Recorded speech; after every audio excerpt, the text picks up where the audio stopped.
What's up guys, Romsicle here, and this is the $80 Meike 35mm f1.7 primed lens, and works with Sony, m4 as well as Fuji X mounts, and links are going to be in the description down below.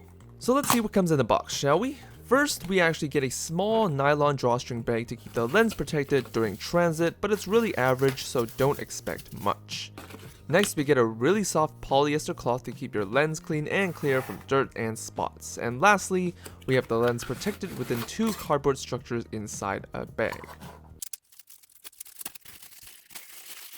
Alright, so let's talk about this lens. It's an amazing lens for its price.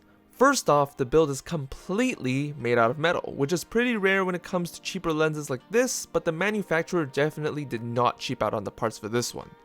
It's a multi-coated lens with a 49mm filter thread, which is the exact same size as the Canon 50mm f1.8. It has two rings. The one at the front is for focusing, and the one at the back is for the variable aperture control, which is the best thing about this lens.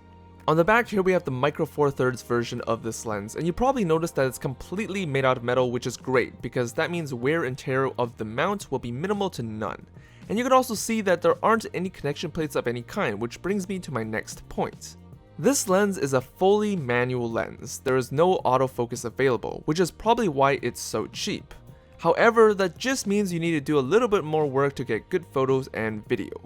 And actually, I consider this lens to be a video lens more than a photo lens. This is because the focus ring rotation is very long, around 200 degrees of rotation, which is awesome for video because that means you have way more points to choose from when it comes to focusing instead of something like a Sigma 18-300 lens where the focus rotation doesn't even go past 60 degrees, and manual focus is just terrible for pinpointing focus for that lens. The focus ring is very smooth and has all these gear-like ridges on the outside for easy gripping, but you will definitely need to use at least 2 fingers to use the focus wheel well because it has a good amount of tension on it, but it makes focusing in video even more precise than without the tension. Here's an example of the precise focusing thanks to the 200-degree focus rotation wheel. It allows for a slower focus and allows you to pinpoint the exact focus point without the risk of going too far, so the margin of error is extremely minimal.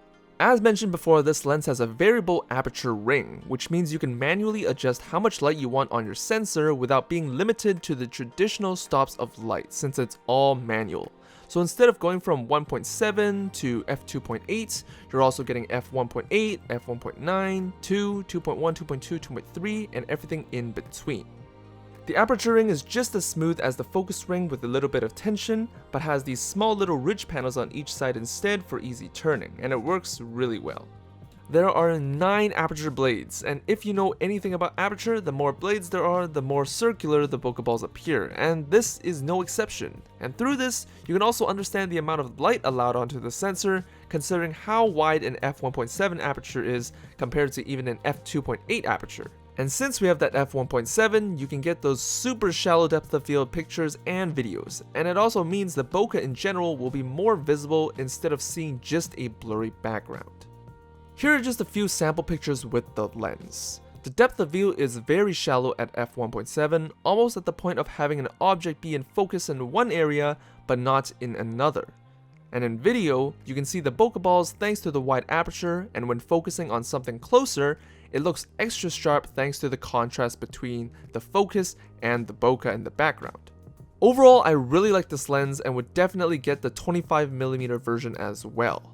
This lens is great for portraits, but better for video because of the long focus ring and aperture control. This would be considered a discount cine lens in my opinion. And I actually prefer this lens over the 50mm f1.8 because it's cheaper, made out of metal, has a long focus rotation, and it has a variable aperture.